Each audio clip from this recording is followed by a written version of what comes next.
The following podcast, I Design Lab, is an SW Group production in association with the Scott Woolley Entertainment Company and TW Interiors.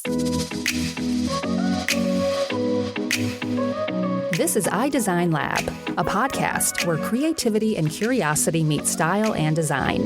Curators of interiors, furnishings, and lifestyles. Hosted by Tiffany Woolley, an interior designer and a style enthusiast, along with her serial entrepreneur husband, Scott.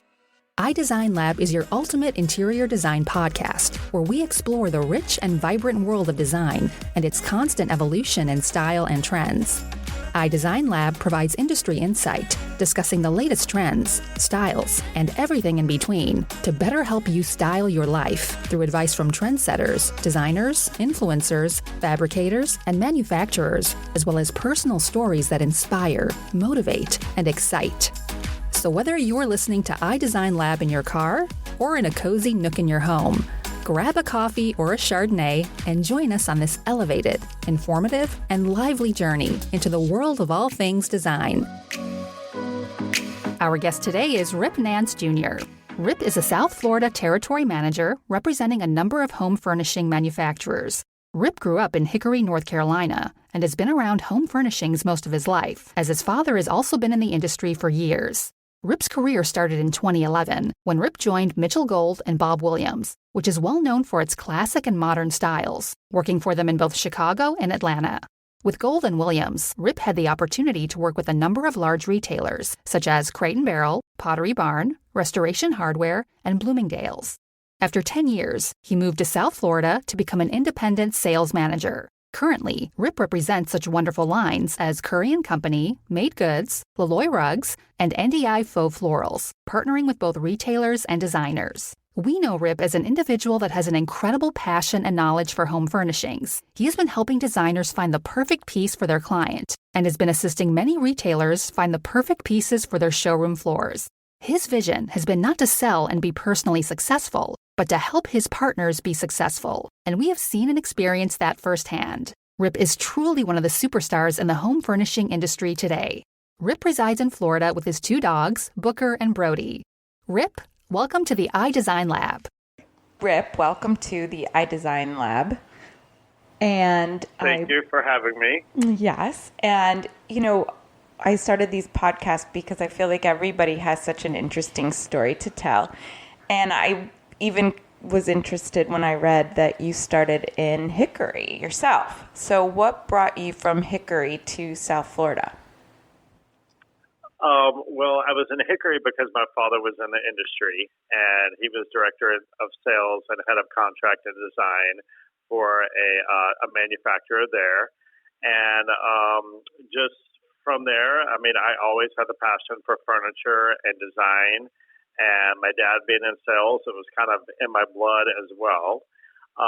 So I moved to Chicago from North Carolina with Mitchell Gold and Bob Williams, and then took on a new position with them and moved to Atlanta. And I was there for 4 years, and then decided that I wanted to go on my own. And the South Florida territory for Curry & Company became available. So I put in an application for it. I interviewed, and I landed the position and picked up and moved to South Florida. And I represented Curry fully for a year solely because I wanted to learn the territory. I wanted to learn my customers and to be very comfortable with that. And after a year, I started to pick up other lines such as Made Goods, Laloy Rugs, and NDI Faux Florals and Botanicals. Okay. So for the people who are listening to this podcast who may not necessarily understand or know what a rep is. Territory rep. Territory rep. Why don't we give us a brief explanation? So what I do is I work for those manufacturers, and I'm an independent sales rep. So I rep those manufacturers, and I have a territory, and mine is South Florida. So I sell the manufacturer's products to retailers and designers in South Florida. So if a designer is working on a project and she needs a he or she needs a chandelier, then, my go-to for that is Curry & Company. It's mainly a lighting company. It does have furniture and accessories as well. If they need furniture or mirrors, then, I look at Made Goods. Made Goods has well over 3,500 SKUs in the line. And, and nothing's made in China, and it's all handmade in small boutique factories where we are either their largest vendor or we're their only vendor. That's interesting. They have a very big focus on the materials that they use and the texture of the materials that they use. Correct. We consider ourselves a material house. We have over 450 materials in the line, running from faux chagrin to bone to, there's a lot of raffia. There's a lot of shell, whether it's pin shell or, emerald shell. Kabibe is really big, mother of pearl. Leather. So it's a step up in quality and very, very well made. What is their best-selling piece, just out of curiosity? Their best-selling piece, in mirrors, the Casey mirror is very popular. Right. And also for lamps, the Kaleen is popular for me. But overall, Kaleen may be the one overall. But Aiden is a really good seller, and it's actually made of horn. And that's probably the number one selling lamp in the line countrywide. So Made Goods is an organization, a company that really sells to the trade, wholesale. Yes. We say, retailers and designers. We sell to both.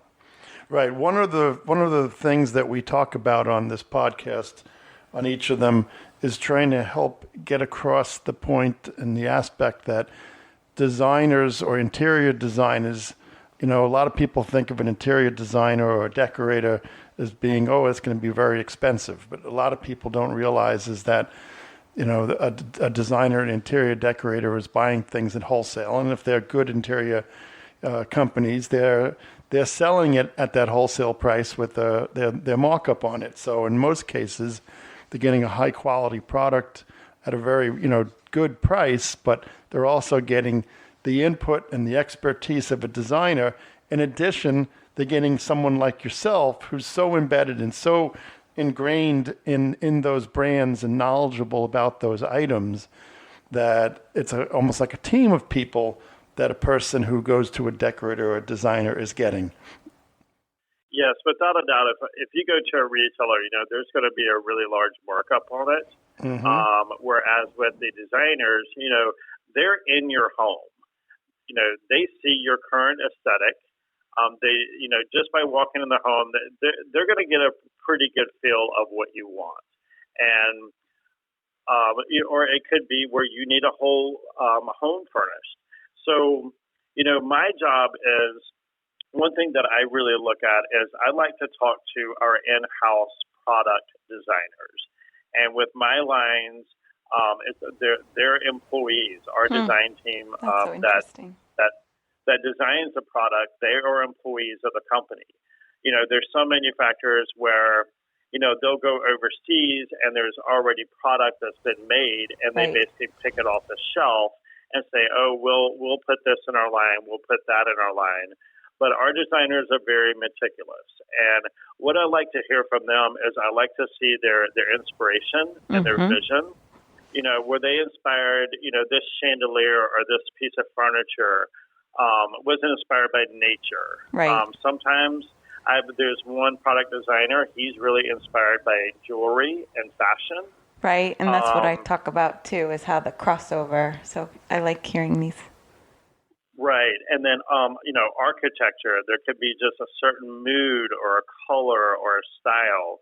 So we actually had a Zoom meeting today with Curry & Company where we looked at the new product, and each designer explained the inspiration behind each piece. So it's my job to relay that to the designers, so we can relay it to our clients, and it has a more personal effect. Exactly, it makes it much personal, and how it's made. With Curry and Company, there's a lot of iron, and it's all hand forged. It's a lot of manual labor. You get a lot for your money with Curry, I've always felt. Right. People think, the chandelier is thrown into a machine and boop, a chandelier is made. But, there's a lot of hammering and welding and firing it and bending and tapering. With made goods, each piece is handmade, and all the resins are they're hand stamped. And, with soft closed drawers and making sure the color's right and, just very good utmost quality. So that's what I do to relay to the designers. And, and a lot of times designers, they come to me with questions. They want to know the dimension of a chandelier. Even though we have it in the catalog, they ask me, hey, do you think that this is going to look good in this space? You've seen it in person. Right. I can look at it on the website. I can look at it in the catalog. But what do you think in person? What's your opinion? Sometimes they want to know how much light it shines, even though you can see the wattage online. Shades could really affect the lighting.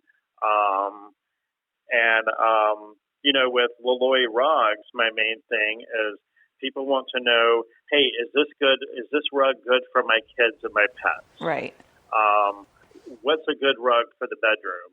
And I've had 5 designers just in the past 2 weeks home to actually mail me their fabric samples.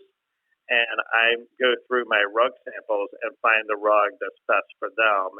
And I take a photo and send it to them. And sometimes I'll even mail them my sample on loan.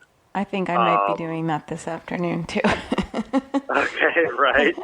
Great idea. So, and I like it when they come to me to ask me for my opinion because I want to help them. I want them to find the perfect piece for them and their client. I don't look at my job. Yes, I'm a salesperson, but I'm not trying to sell you a piece. I'm trying to help you find the perfect piece for your project. Tell your story. And when that happens, everybody wins. But it's companies like Made Goods and Curry and Company that have just amazing lines of product that the average person out there doesn't realize that's out there, and going to or reaching out to a decorator or a designer is going to give them so many more choices that they've never imagined.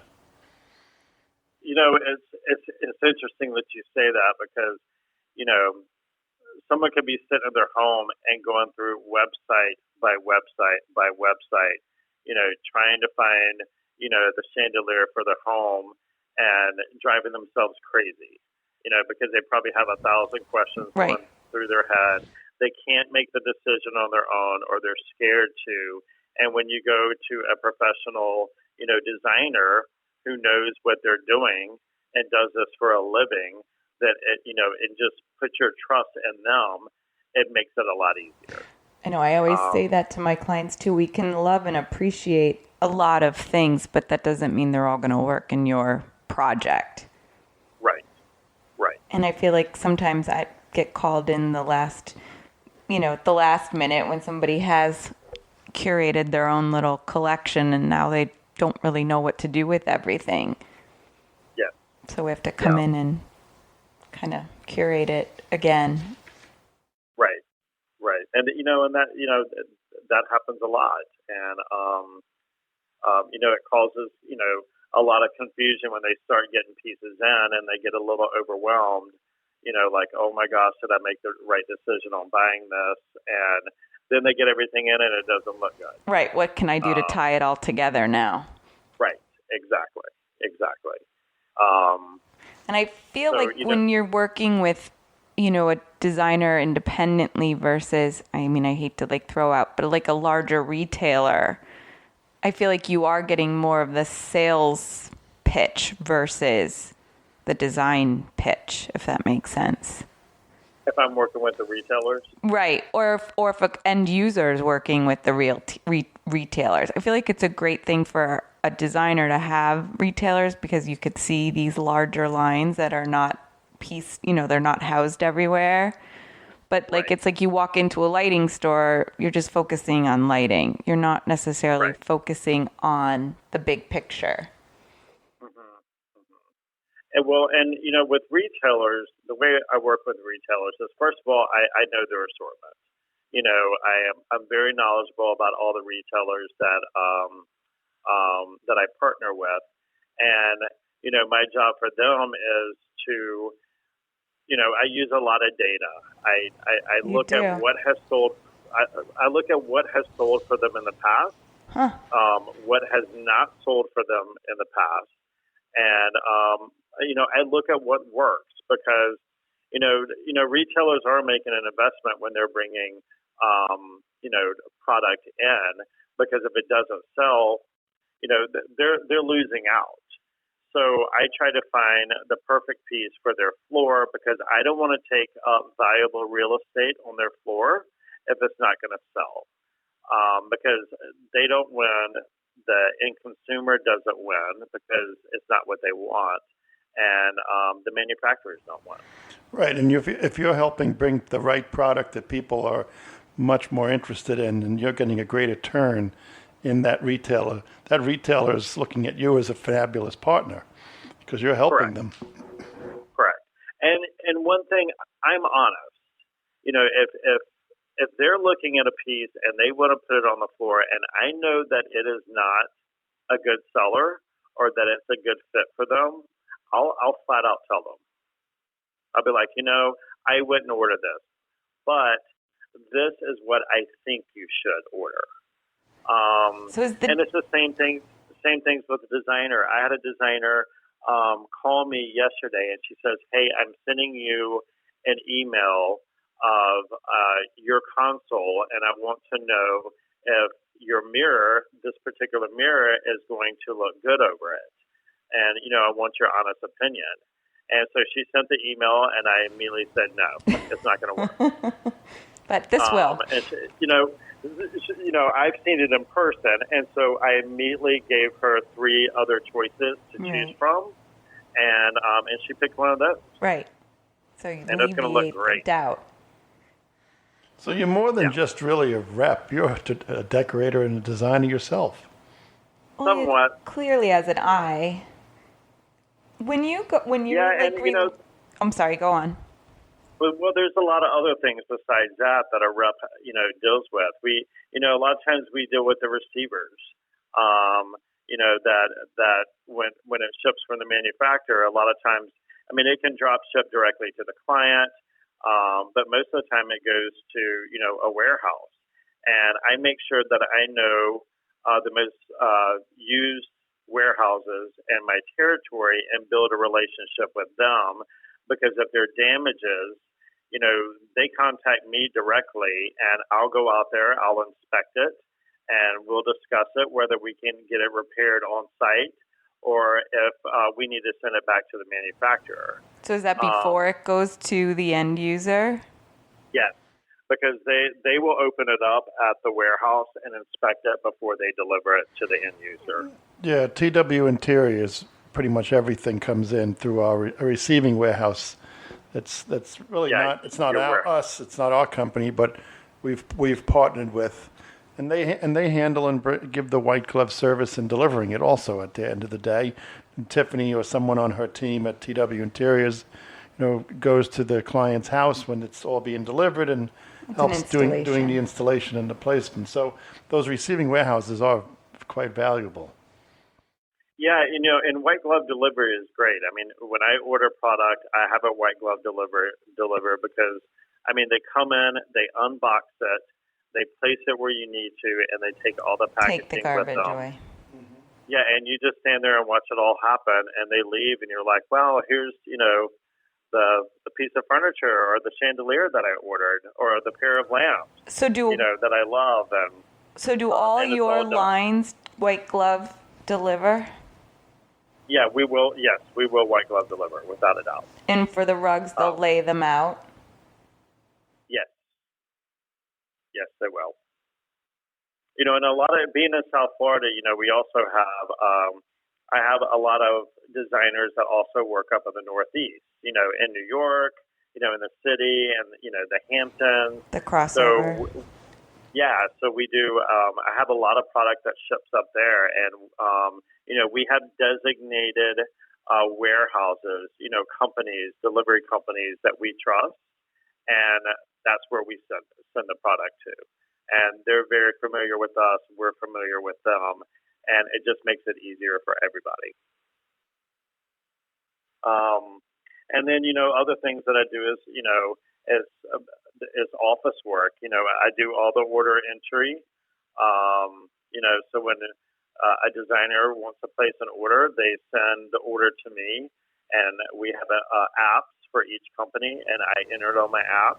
And it's immediately processed. And the product ships with Curry and May Goods and Woolley. If the product is in stock, then it ships within 3 to 5 days. Yeah, which most of your lines, I feel like, are somewhat readily available for the most part. Yeah. Yes. Curry and Company maintains over an 85% in-stock rate on 1,800 SKUs. And wow, May Goods that's is very about, good. Yeah, May Goods is about company. 90%. May Goods is 90% in stock rate on about 3,500 SKUs, and Woolley is around that as well. Woolley rugs. And like for Curry and their furniture line with the customization of the fabrics and everything, do they house all the fabric choices that they keep in stock and then upholster it upon order, or do they? How does that work? Well, Curry and Company actually just changed their upholstery program. So what we're doing is we're offering every single piece of upholstered furniture. We're doing it in muslin. Okay. We're stocking it, and we're also stocking it in one fabric. Oh. So people can either choose the chair or the ottoman or the sofa in that one fabric, or they can order it in muslin, bring it down to South Florida, and have their own fabric put on it. So they're not maintaining things then where they don't do COM? Not anymore. But May Goods does. May Goods does COM. All the upholstery is done at their facility in California, and it's about a 4 to 6 week lead time. We just moved to 6 weeks because of the COVID-19, and we're working on a skeleton crew. But normally it's about 4 week lead time. So I always have to interject for the people who are listening, who don't know some of the terms in the industry, where the two of you are just talking about COM. The customer's own material. Okay. Yes. So what that is if the customer has a fabric that they really like, and it's not available with that manufacturer, then they can send that fabric to May Goods, and May Goods will put that fabric on the chair. And they get exactly what they want. I like that. From what I understand also is Curry and Company is a family-run company, family started it, the Curry family. Am I correct in that?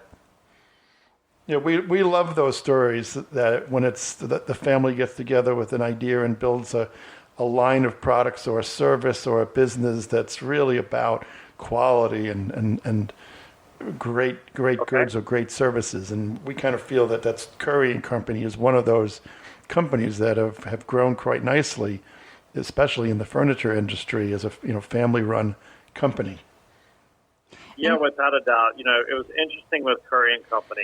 Robert Curry started the company over 30 years ago, and it started out as like gardens. That was his thing. He was making concrete benches, and so they do still have that in their line, also. Yes, we do. 30 years later, and it's actually made in our own factory in the Philippines that we own, and it's amazing pieces. It's they are concrete with rebar interior, and I call it hurricane proof because when you put it in your yard, it's not going to go anywhere. Right. And it's extremely durable. And just through the years, the company started to evolve, and he saw more opportunity with lighting, and he went with the flow, and now Brownlee Curry, his son, runs the company. Robert has retired, and it's interesting. I've known Brownlee for a long time, and when he graduated college, he wanted to join Curry and Company, but his father was very smart and told Brownlee, "You need to go and work as on a retail floor." Right. Good to So know. Brownlee moved to Detroit and also Chicago and worked for Crate and Barrel as a salesperson on their floor. And when I was with Mitchell Gold and Bob Williams, I actually I trained the stores on the product. So I actually would train Brownlee on the Mitchell Gold and Bob Williams product. And so once he did that, he joined Curry and Company, and he's the only person in the company that has worked every single job at Curry and Company. I love those stories. Right. He's done customer service. He's loaded the trucks. He's been on the design team. He's very involved with the design of a lot of the products. He travels all over the world and gets inspired and brings it back to Atlanta. And he travels with the design team as well. So the design team, does it cross over? Because I know they also work with interior designers and curate lines with. Yeah, so they'll partner with, like for instance, Curry and Company, has partnered in the past with Lily and August. Right. And so they'll work with Lillian on, designing products.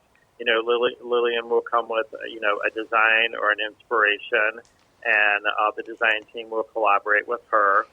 Also, Bunny Williams, who's a very well-known designer. There's a collection with her, and you have two name brands combined, and people who follow those designers, they love it. So, but we have Denise McGahey, who she is a designer out of Dallas, Texas. Okay. She's very, very well known. And there's Marjorie Skoras, there's Aviva Standoff, Barry Gorelnak, Jamie Beckwith. So we collaborate with many designers. Do they do any customization or anything like that, or no? Yes, they we do. Will. So if you need a finish change, so say for instance it's silver leaf and you want it in gold leaf, then we will do that in our facility in Atlanta. We'll strip it down and hand apply the new leafing to the piece. If you need a size change, then we would do that in our facility in the Philippines, and it's made to order because we have to do new CAD drawings and and follow those guidelines. And then we'll produce it and ship it, and it'll go to the facility in Atlanta and then head to the receiver. And on a side note, I think Curry has a very designer-friendly website. Yeah, websites are very important. I've worked for some companies where it's very difficult to navigate. It's not very user-friendly. And, all that does is frustrate the customer or, whoever's viewing the site. But the average person can't log into the site. They have to have an account. Am I correct in that? They can look at the product on the site, but they can't see any pricing, any details as far as pricing or stock. Right. But they can definitely go to the website and look and see, what we have to offer. Yeah, it's a site that anyone who's currently looking for lighting, they should, as they're listening to this podcast or afterwards, should without a doubt visit the site because it's just amazing. There's a vast array of Yes. style and a lot of unique Tiffany's designs. going through the site right now, and I just saw one. I think it's called the Hanway chandelier that she put into. I think they were maybe 42 inches or 50 inches in diameter. They were a bit large. Yep. But she put a couple of those into a client's garage. Oh, wow. Yes. I know, and we're going to be doing the photography soon, so I thought that could be a fun one to discuss. The garage also doubles when they take the cars out and they want to have an event. It turns into a nightclub and like a discotheque. It's got a DJ. Fun. It's got a 2-story DJ booth that she put in and built into this garage. But those fun. fixtures are in the garage and they are just magnificent. I'm sure. That's, thinking outside of the box and making something unusual and unique. And that's one thing I love about design. My house is very, very eclectic. I find just unusual things and unusual placements. And, some friends, when I tell them I'm going to order it, they think I'm crazy. And then when it gets there and it looks amazing, they're like, okay, you were right. I get it. But one thing talking about the website is, sometimes when people are on the website, whether it's Curry or Made Goods, they look at a fixture and they're like, oh, well, that's small. Or, oh, that's too big. Well, you need to look at the dimensions of it. Mm-hmm. Because just on the website, you really can't tell the size of it. So what we've started to do is we're taking Instagram photos. I know, and I love that. We're doing the install shots that designers have done. Mm-hmm. So it allows you to see what it actually looks like in a setting. And I think that these, even my clients nowadays, people rely on that. Like when I, especially if it's a bigger ticket item to them or what have you, they immediately want to go to Google and then they find their images or they go to Instagram and they do want to see it in its place. Exactly. So like, for instance, for Made Goods, if you want to, see the Torion buffet in a setting, just Google Made Goods Torion buffet images, and they'll start popping up. Right. And it's really kind of cool to see it in different settings. And different uses. Right. Exactly. Which that's probably the biggest downside of my position is, I help these designers so much, and help them as much as I can to help them finish their product, pick out the right pieces, make sure it's, everything's delivered correctly, et cetera. And then I rarely get to see the final installation. Unless it's on Instagram or unless I go to the installation and see it myself. I know. Well, since you're close to Delray, we'll have to have you up to see the fabulous garage I would love that. design.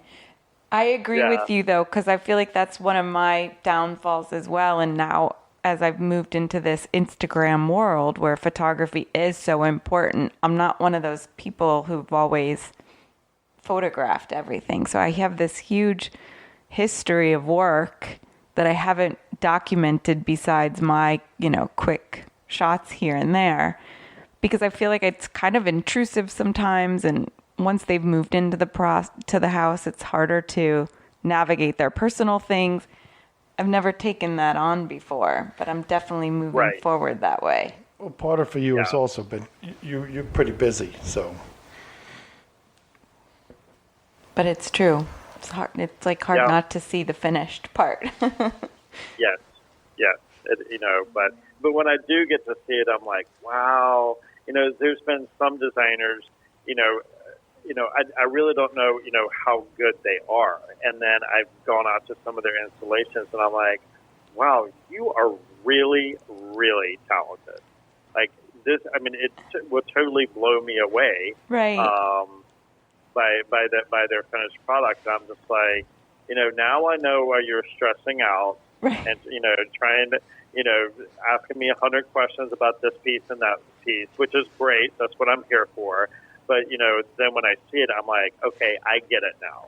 Like, I understand why you had so many questions, and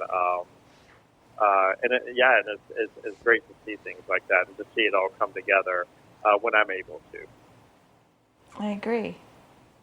And I love this like new hibiscus collection. What's the story behind that with Curry? Isn't that something? So that is from a designer in New York and Miami. It's Sasha Baikal, and she loves the color pink. And it's a brand new piece. We actually haven't even really gone over it yet, so I don't know her inspiration behind it. But and she is a new designer with us that we have collaborated with. Okay. And so hopefully I will find out her inspiration behind it. But I think it's stunning. I saw the photos of it for the first time this week. Because the product on the website, a little mid-century-ish, to me. Yeah, she's very eclectic. Yeah. Like the collection that she's come out with, they're not all the same styles. She runs across the board, which I think is great because her spectrum and her vision is a large spectrum.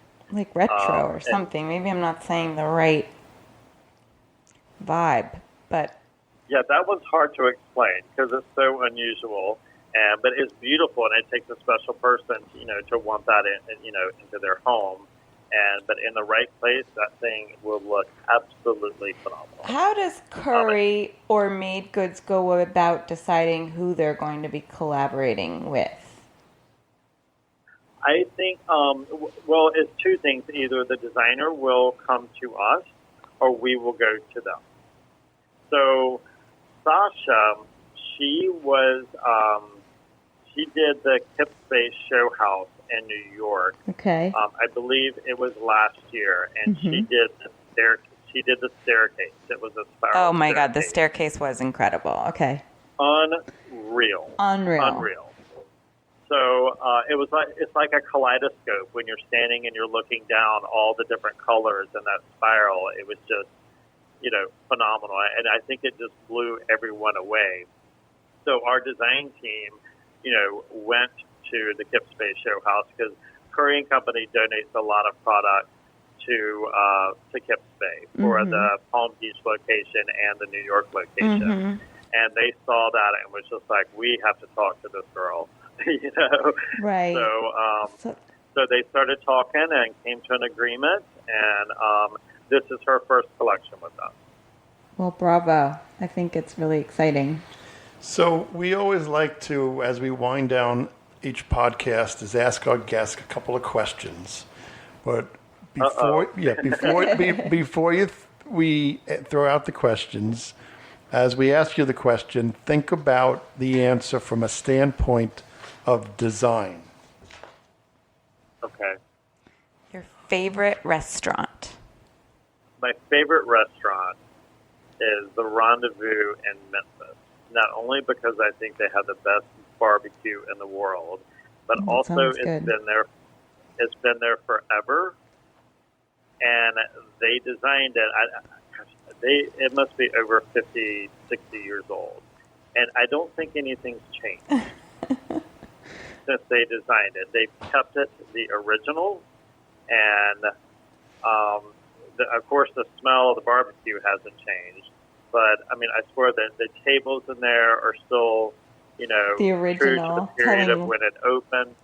Yeah, all the photography, they're all black and white photography of people who have come in, of the employees. They have photographs of the employees back from, 50 years ago. Wow. And it brings you back to that time that it's almost like it stood still. Their recipe has not changed, and neither has the aesthetic. They've stayed true to themselves. It works. And it works. Yep. It works. So Yeah, I love the rendezvous. It's very interesting. You walk down this not very well lit alley in downtown Memphis to get to it, and you're passing by like garbage dumpsters and but there's women in fur coats and high heels walking down that alley, to go eat at this restaurant. So you walk gracefully there, and then as you're leaving, you smell like barbecue because you're so full. We'll have to check that one out. That's probably my favorite. And what about your favorite hotel? It was in L.A. I mean, I stopped dead in my tracks. It had a very 1920s, 30s kind of vibe. Once again, kind of stepping back in time. A lot of heavy fabric. The lighting was impeccable. Even the wait staff, the bartenders and the servers were dressed to that period. Was it a boutique type hotel? I mean, it wasn't. I would say it was more boutique. Kind of in between a boutique and a large hotel. It was kind of like a medium size. And for the life of me, I cannot remember the name of it. But I was there within this, in 2019, and it just absolutely blew me away. So it's still around? Oh, yeah, it's still around. And your favorite home accessory? I would say my art collection. I love to buy originals, and I love figuratives. So I have a whole wall. It's a gallery wall, and they're all different shapes, different sizes, different frames, different colors. It's very, very eclectic. I'm super picky about, what I buy. Like, I have to bond with it immediately. If it's shocking to me, then I'll probably buy it. If I don't think anybody else would buy it because it's a little weird, I'll buy it. You want it more. Yeah. So, and people, they walk in my home and they look at it and they're like, oh my gosh. And they just sit there and they look at piece by piece by piece. And the wall's not full yet. So you got some more collecting to do. I've got some more collecting to do, but I started that about probably about 5 years ago. And I also, on the wall, I also do collect masks, and a lot of them are from the 1940s, 1950s, and most of them were used in theater. In plays and musicals. And so, they're pretty old, and, some of them are made out of leather. I have, actually, most of them are made out of leather, some out of paper mache. And they, horsehair, they use horsehair for the, ponytails or their hair and eyebrows. So they're very unusual. A couple of them are wood pieces from Africa. Any of them relate to a movie that's we may have heard of, or a play that we may have, like Phantom of the Opera? Or... a lot of them came from Central America, actually. So actually 1, 2, 3, 4 came from Central America. And so I don't know the history behind them, unfortunately. That'll come next. Yeah, that'll come next. But I had the opportunity to go to China and Japan last year, and I bought a couple while I was there. I love. So I like to mix it up. My place is very eclectic. Some people like everything to be just clean and, matchy-matchy with the same kind of color of hardware, whether it's silver or gold or brass, all throughout the house. And that's great, Right. If that's your thing, then perfect. But, I like to mix the golds and the brass and the, the brushed silver and the nickel. I think it's just visually a little bit more, it just catches It tells your eye more of a story too. Right. Makes it more interesting. I know. I think I'm a mixologist also. Well, that's awesome. That would say my art collection. I like that. I agree. Well, thank you, Rip. We're going. Okay. Well, this has been so interesting. I'm so excited to know more about both of these amazing companies and you as well. And thank you for sharing so much information with us today. Yes, thank you for having me. I was really excited when you asked me. This is my first podcast, so I hope I did okay. You did fantastic. Okay. So, a lot of fun. It is fun. It's easier than we realize. Right. And definitely, I really appreciate it. It's an honor for you guys to ask me to participate in this. No, we appreciate you joining us today. You've got a tremendous amount of knowledge in the home furnishing world, and from a different perspective that most people aren't familiar with or aren't aware of. And I think it's important for people to understand that there's people like you out there that are helping designers and retailers, and you're really, how I look at it, and I think Tiffany looks at it, is you're really an educator. Mm-hmm. Right. Yes. Yeah. I'm behind the scenes kind of guy, and not seen very much to the end consumer, and I just do the best that I can to help everyone out. But I think it's so special for the consumer to learn that people like you are here. Well, we appreciate your time today. Stay safe and healthy. Okay, yeah, y'all too, and keep washing your hands, okay? Yep, absolutely. And then when this is over, you got to come visit us in Delray. I will, without a doubt. I promise. Okay, perfect. Well, have a great afternoon. Take care. Okay, bye. This is Tiffany Woolley in the iDesign Lab with my husband Scott, and today our wonderful guest was Rip Nance Jr., and we're hoping that you will join us again on the iDesign Lab podcast as we continue to explore the fabulous world of design. iDesign Labs podcast is an SW Group production in association with the Scott Woolley Entertainment Company and TW Interiors. To learn more about iDesign Lab or TW Interiors, please visit twstyle.com.